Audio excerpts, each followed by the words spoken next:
தமிழ் வணக்கம்.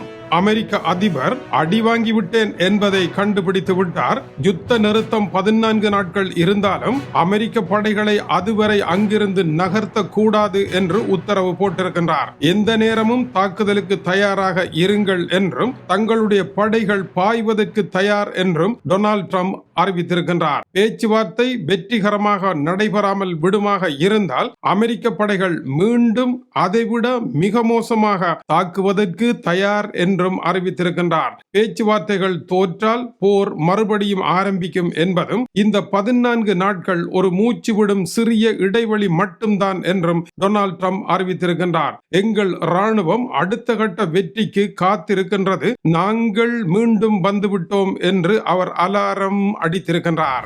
அதேவேளை ஈரானும் அதே குரலையே பதிவு செய்திருக்கின்றது. ஈரானுடைய பேச்சுவார்த்தை குழுவிற்கு தலைமை தாங்குகின்ற முகமது பக்கர் கலிபா ஈரானுடைய பாராளுமன்ற தலைவர் அமெரிக்காவுடன் தொடர்ந்து பேசுவது நியாயமற்ற செயல் என்று அறிவித்திருக்கின்றார். இஸ்ரேலினுடைய தாக்குதல்கள் இப்பொழுது லெபனானில் நடைபெற்றுக் கொண்டிருக்கின்றது. போர் நிறுத்தம் என்று அறிவித்துவிட்டு இஸ்ரேல் நடத்திய தாக்குதலில் லெபனானில் நேற்றிரவு மட்டும் 100 பேர் கொல்லப்பட்டிருக்கின்றார்கள். இந்த 100 பேர் சிறு பிள்ளைகள், பெண்கள் என்று அப்பாவி மக்கள். இதுவா உங்களுடைய யுத்த நிறுத்தம்? யுத்த நிறுத்தம் என்பதை நீங்கள் ஏமாற்று நாடகமாக வைத்திருக்கின்றீர்கள் என்று அவர் கண்டித்து உங்களுடனெல்லாம் பேசுவது பயனற்றது என்று கூறியிருக்கின்றார்.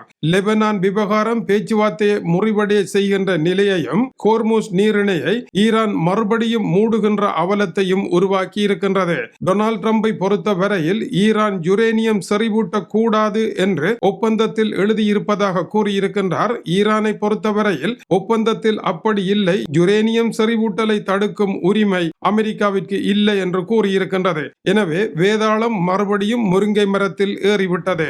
ஈரானுடைய வெளியுறவுத்துறை அமைச்சர் அபஸ் அரக்சி அமெரிக்காவிற்கு ஓர் அறிவித்தலை விடுத்திருக்கின்றார். அமெரிக்கா 2 தோணிகளில் கால் வைத்து பயணிக்க கூடாது. ஒருபுறம் பேச்சுவார்த்தை அமைதி என்று கூறிக்கொண்டு மறுபுறம் லெபனானில் தாக்குதலை நடத்தக்கூடாது. 2இல் 1, 2 இடங்களிலும் தாக்குதலை நடத்துங்கள், இல்லை 2 இடங்களிலும் நிறுத்துங்கள். இங்கும் அங்குமாக இரட்டை வேடம் போடுவதை சகிக்க முடியாது என்று கடைசி எச்சரிக்கை போன்ற எச்சரிக்கையை வழங்கி இருக்கின்றார். ஈரானுடைய ரெவல்யூஷன் கார்டினுடைய அறிவிப்பின்படி ஆக்கிரமிப்பாளர்கள் தாக்குதலை நிறுத்த வேண்டும் லெபனானில், இல்லையேல் அவர்களுக்கு அவர்களுடைய பாணியிலேயே அடுத்த பதிலடி கிடைக்கும் என்றும் எச்சரித்திருக்கின்றது.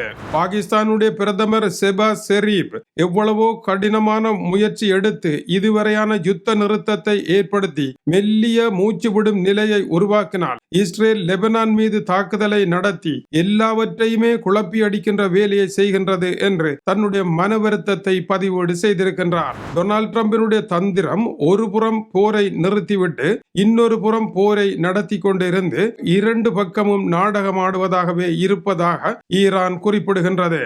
சனிக்கிழமை அன்று பேச்சுவார்த்தை ஆரம்பிக்க இருக்கின்றது. இந்த பேச்சுவார்த்தையில் இந்த 2 விடயங்களும் மிக முக்கியமாக பேசி முடிக்கப்பட வேண்டியதாக இருக்கின்றது. இஸ்ரேலை கட்டுப்பாட்டில் கொண்டு வருவதற்கு அமெரிக்காவினால் முடியவில்லை என்பது இதனுடைய கருத்தாகும். அதேவேளை ஹோர்முஸ் நீரிணை திறக்கப்பட்டதாக கூறப்பட்டாலும் கூட நிலைமையில் எந்த மாற்றமும் ஏற்படவில்லை என்று பிரிட் மெர்கார்க் மூத்த ராஜதந்திரி தெரிவிக்கின்றார். ஹோர்முஸ் நீரிணையில் இருந்து நேற்று வெறும் 4 கப்பல்கள் மட்டுமே வெளியேறி இருக்கின்றன. மற்றபடி எதுவுமே புதுமையாக நடைபெறவில்லை.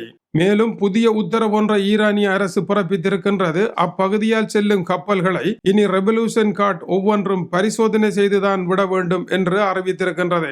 இதனால் கப்பல்களை பரிசோதனை செய்வதற்கு எடுக்கின்ற காலம் போக்குவரத்தை ஸ்தம்பித நிலைக்குள் கொண்டு செல்ல போகின்றது. மேலும் கிரிப்டோ கரன்சி அல்லது சீனாவினுடைய ஜுவான் நாணயத்தில் கட்டணம் செலுத்த வேண்டும் என்று ஈரான் மறுபடியும் கூறியிருக்கின்றது. ஈரானுடைய ரெவல்யூஷன் கார்ட் படைப்பிரிவிற்கு கட்டணம் செலுத்துவார்களாக இருந்தால் ஐரோப்பாவில் தடை விதிக்கப்பட்ட ஓர் அமைப்பிற்கு பயங்கரவாத அமைப்பாக குறிப்பிடப்பட்ட ஒரு பிரிவினருக்கு பணத்தை கட்டினால் ஐரோப்பாவில் வழக்கை சந்திக்க வேண்டி வரும். எனவே இரு பக்கத்தாலும் இட்டுமுட்டான ஒரு நிலைமை உருவாகி இருக்கின்றது. இப்படியான இக்கட்டான ஒரு நிலையில் கல்ஃப் ஆயில் நிறுவனத்தினுடைய தலைவர் எண்ணெய் விநியோகத்தில் எந்த முன்னேற்றமும் ஏற்படவில்லை என்றும் சர்வதேச சந்தையில் விலைகள் இறங்குவதற்கான வாய்ப்புகள் குறைவு என்றும் தெரிவித்திருக்கின்றார். போர் நிறுத்தம் என்பது வெறுமனே ஒரு இடைவேளை மட்டுமே. உத்தரவு கிடைத்ததும் அமெரிக்க படைகள் பழையபடி தாக்குதலை நடத்த இருப்பதாக வந்திருக்கும் செய்தி இந்த போர் நிறுத்தம் ஒரு கண்துடைப்பாக அமைவதற்கான அபாய நிலையம் நூலில் ஆடிக்கொண்டிருக்கின்ற தருணமாகவும் இருக்கின்றது. ஈரான் ஹோர்முஸ் நீரிணையில் புதிதாக கட்டணங்களை வாங்குகின்ற பொழுது அந்த கட்டணங்களில் தனக்கு அரை பங்கு தராவிட்டால் டொனால்ட் ட்ரம்ப் அதற்கு இணங்குவார் என்று கூற முடியாத சூழ்நிலை இருக்கின்றது. ஈரானை பணம் உழைப்பதற்கு அனுமதிக்க கூடாது என்பதுதான் அமெரிக்காவினுடைய கொள்கையாக இருக்கின்றது.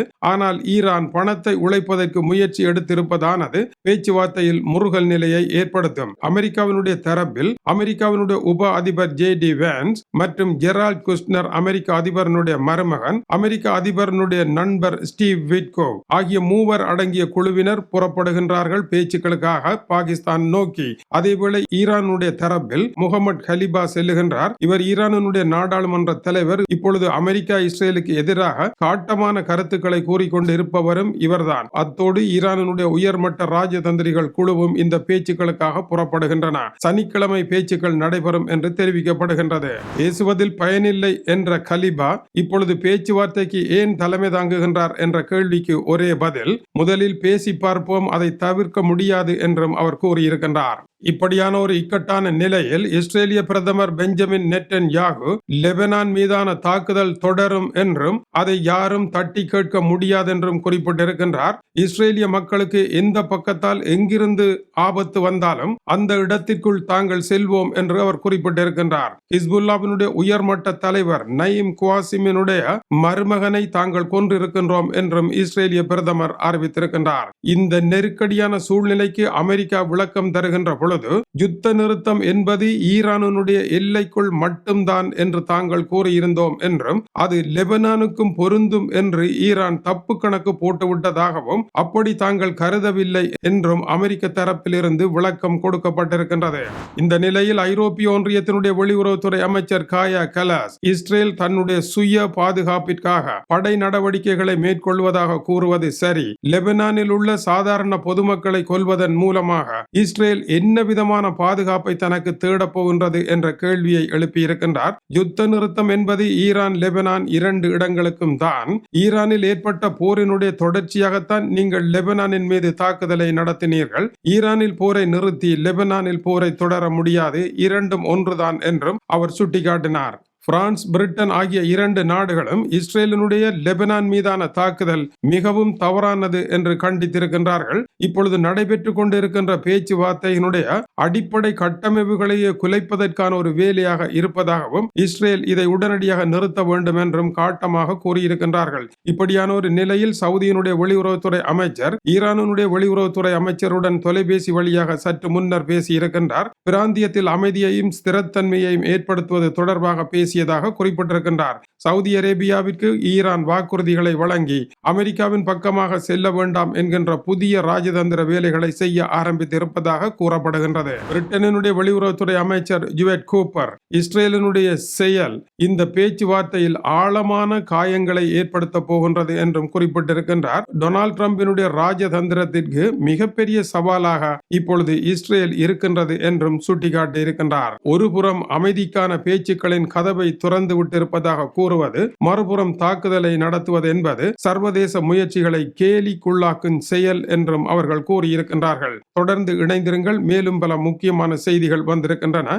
இது டியூப் தமிழனுடைய உலக செய்திகளுக்காக டென்மார்க்கில் இருந்து கீசே துறை. வணக்கம் உறவுகளை.